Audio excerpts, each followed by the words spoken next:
നിനക്ക് താങ്ങാൻ പറ്റുമെങ്കിൽ നീ താങ്ങിക്കോ, പിന്നെ മോങ്ങാൻ നിൽക്കരുത്. ഈ അടിപൊളി ഡയലോഗ് സിനിമ ഡയലോഗ് ഒന്നുമല്ല, ഇന്നലെ രാത്രിയിൽ ഷാനവാസ് അപ്പാനിയോട് പറഞ്ഞതാണ്. അക്ബർ, അപ്പാനി, അതുപോലെ ജിഫേൽ, ഇവരുടെ ഗ്രൂപ്പിസത്തെയും ചെറ്റത്തരങ്ങളെയൊക്കെ പൊളിച്ചടുക്കുന്ന ഷാനവാസിനെയാണ് ഇന്നലെ രാത്രി മൊത്തം കണ്ടത്. സിനിമയിൽ വെല്ലുന്ന ഡയലോഗുകളുടെ ഒരു കൂമ്പാരം തന്നെ ഷാനവാസ് തീർത്തു. ഒരു രക്ഷയില്ലാത്ത സാധനം. ഞാൻ തുടങ്ങിക്കഴിഞ്ഞാൽ ഉണ്ടല്ലോ, തിരിച്ചടയ്ക്കാൻ നിങ്ങൾക്കാവില്ല. എനിക്ക് ആയുധമില്ലാഞ്ഞിട്ടല്ല, ഞാൻ പലതും ഓർത്തായത് മിണ്ടാതിരിക്കുന്നത് എന്നൊക്കെ പറയുന്ന സ്വയംബൻ ഡയലോഗുകളാണ് ഷാനവാസ് ഇന്നലെ അപ്പാനിയെടുത്തും അക്ബറിനോടും ഒക്കെ അടിച്ചു വിടുന്നത്. നിങ്ങളുടെ ഗ്രൂപ്പിസവും ചട്ടത്തരവും ഞാൻ തുറന്നു കാണിക്കണമെന്ന് വിചാരിച്ചതാണ് എന്ന് പറഞ്ഞുകൊണ്ടാണ് ഷാനവാസ് ഇന്നലെ അംഗം കുറിച്ചിരിക്കുന്നത്.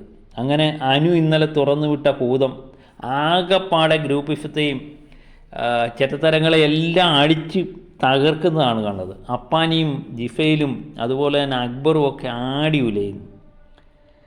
കളിയട എന്ന് ഷാനവാസ് അപ്പാനിയോട് പറയുന്നുണ്ട്.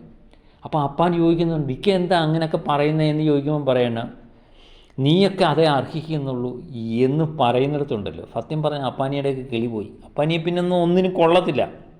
ആ ലെവൽ സാധനങ്ങളാണ് ഇന്നലെ ഷാനവാസ് രാത്രിയിൽ ഇവരോടൊക്കെ തീർത്തത് എന്ന് 100% ഉറപ്പാണ്. ഷാനവാസ് പറയുന്നുണ്ട്, ഞാൻ കളി തുടങ്ങിയാണ്, നിങ്ങൾക്കൊക്കെ തടുക്കാമെങ്കിൽ തടുത്തോ എന്ന് പറയുന്നിടത്ത് സത്യം പറഞ്ഞാൽ ഈ ബാക്കി എല്ലാ മത്സരാർത്ഥികളല്ല, ഈ അപ്പാനി, ജിഫേൽ, അതുപോലെ അക്ബറെല്ലാം തകർന്നു നിൽക്കുന്നതാണ് പിന്നെ നമ്മൾ കാണുന്നത്. അവർക്കൊന്നും മനസ്സിലാവുന്നില്ല. എല്ലാം കൂടെ കൂട്ടമായിട്ട് ഇവരെ ആക്രമിക്കുന്ന തരത്തിലേക്ക് ഇവർ പോലും പ്രതീക്ഷിച്ചില്ല എന്നുള്ളതാണ്. കാരണം ഷാനവാസിന് കൃത്യമായിട്ട് ഇവിടെ ഗെയിം കളിക്കേണ്ടത് എങ്ങനെയാണെന്നറിയാം. അനു തുറന്നു വിട്ട ഒരു രീതിയുണ്ട്. അനു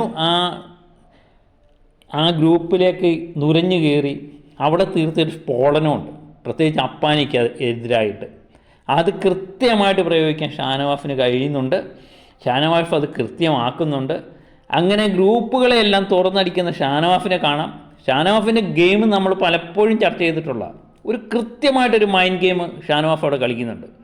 അതുകൊണ്ടാണ് ഷാനവാസ് മികച്ചതായിട്ട് നിൽക്കുന്നത്. മറ്റുള്ള ഗ്രൂപ്പിൽ നിന്നൊക്കെ മാറി ഒറ്റയ്ക്ക് കളിക്കുന്നവരാണ് ഷാനവാസ്, അനീഷ്, ഇപ്പോൾ അനു. അപ്പം ഇവർ കൃത്യമായിട്ട് കളിക്കുന്നുണ്ട്. ഗെയിമൊക്കെ വേറെ ലെവൽ സാധനമായിട്ട് മാറും എന്ന് തന്നെ തോന്നുന്നുണ്ട്. ബാക്കിയുള്ളത്